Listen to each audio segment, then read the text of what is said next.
और जो बॉर्डर्स हैं उसके आसपास शांति हो, ये पहली प्राथमिकता भारत सरकार की होनी चाहिए। इलेक्शन की वो रेफर कर रहे थे, वो अलग इलेक्शन है, लेकिन पूरा देश जानता है और हमने आपने बड़े करीब से देखा यूपी का, जब ये वोट चोरी से नहीं जीत सकते थे तो सोचिए रिवॉल्वर निकाल करके इन्होंने वोट रोका। अयोध्या के चुनाव में एक व्यक्ति पकड़ा गया था, वो एक मंत्री का साथी था। 5000 लोग आए हुए थे अयोध्या के चुनाव में, सोचिए बाहर से लाए गए थे। भारतीय जनता पार्टी की सरकार हिरासत में मौत का रिकॉर्ड के रिकॉर्ड बना रही है और कोई एक घटना नहीं है। ये इलेक्शन कमीशन की जिम्मेदारी है कि इस तरह का वोट चोरी कहीं ना हो, वोट डकैती कहीं ना हो।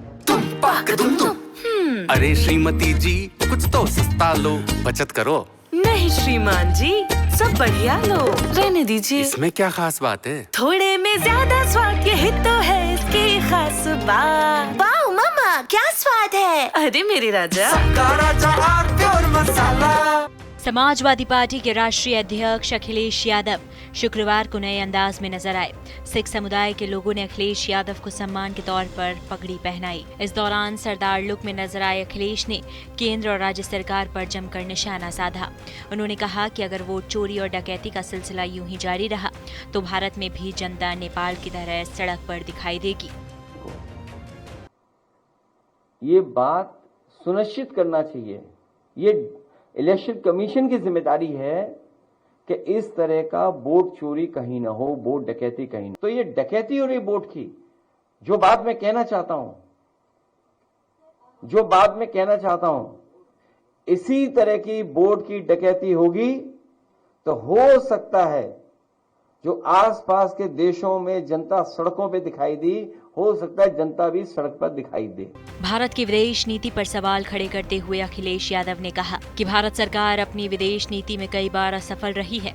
उन्होंने कहा कि भारत सरकार की पहली प्राथमिकता पड़ोसी देश और हमारी सीमाओं पर शांति बनाए रखने की होनी चाहिए। पहली प्राथमिकता ये होनी चाहिए कि जो हमारे पड़ोसी देश हैं उसमें शांति हो और जो बॉर्डर्स हैं उसके आसपास शांति हो, ये पहली प्राथमिकता भारत सरकार की होनी चाहिए। और भारत सरकार अपनी विदेश नीति पे कई बार असफल हुई है, हमने आपने देखा है। एक सवाल के जवाब में अखिलेश ने बीजेपी पर बरसते हुए कहा, जब ये वोट चोरी से नहीं जीते तो रिवॉल्वर लगाकर चुनाव जीत गए। कुंदर की उपचुनाव में डीएम कमिश्नर को निर्देश दिए गए थे। रामपुर में चुनाव छीन लिया गया था। मीरापुर, अयोध्या में एक मंत्री का आदमी पकड़ा गया था। अखिलेश ने कहा कि चुनाव आयोग को ये सुनिश्चित करना चाहिए कि वोट चोरी कहीं ना हो।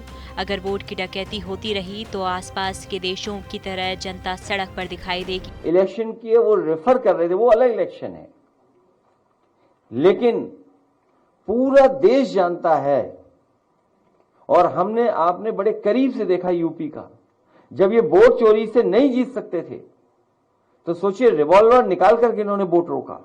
कुंदरकी का चुनाव हो, डीएम एसपी कमिश्नर को क्या निर्देश नहीं थे? सोचिए कोई पॉलिटिकल पार्टी, हम शिकायत करते रह गए। 77% वोट पाए हैं पढ़ने वाला। रामपुर का चुनाव हम लोगों ने देखा, छीन लिया चुनाव, शिकायत करते रहे। मीरापुर का चुनाव और अयोध्या के चुनाव में एक व्यक्ति पकड़ा गया था, वो एक मंत्री का साथी था। 5000 लोग आए हुए थे अयोध्या के चुनाव में, सोचिए आप बाहर से लाए गए थे। वहीं अखिलेश यादव ने बीजेपी सरकार पर कस्टोडियल डेथ के मामले में भी हमला बोलते हुए कहा कि गुजरात के बाद उत्तर प्रदेश में हिरासत में मौत का सबसे खराब रिकॉर्ड दर्ज हुआ है।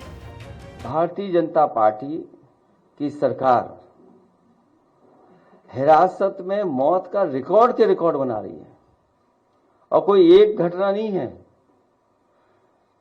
गुजरात के बाद शायद सबसे ज्यादा कस्टोडियल डेथ अगर कहीं हो रही है उत्तर प्रदेश में हो रही है। अभी तक तो दूसरे मारे जा रहे थे, दूसरे लोगों की जान ली जा रही थी। अब उन्हें दुख महसूस हुआ कि अपने को खोने से क्या दुख होता है। एक तरफ अखिलेश यादव सड़कों पर उतरने के संकेत दे रहे हैं, तो दूसरी ओर चुनाव आयोग की निष्पक्षता पर बार बार सवाल उठाते नजर आ रहे हैं। पिछले दिनों हुए विधानसभा के उपचुनाव के बाद अब 2027 की तैयारियों के लिहाज से अखिलेश का ये आक्रामक रुख कई राजनीतिक संदेश दे रहा है। अरे श्रीमती जी, कुछ तो सस्ता लो, बचत करो। नहीं श्रीमान जी, सब बढ़िया लो, रहने दीजिए। इसमें क्या खास बात है? थोड़े में ज्यादा स्वाद, यही तो है इसकी खास बात। वाओ मामा, क्या स्वाद है। अरे मेरे राजा, राजा और प्योर मसाला।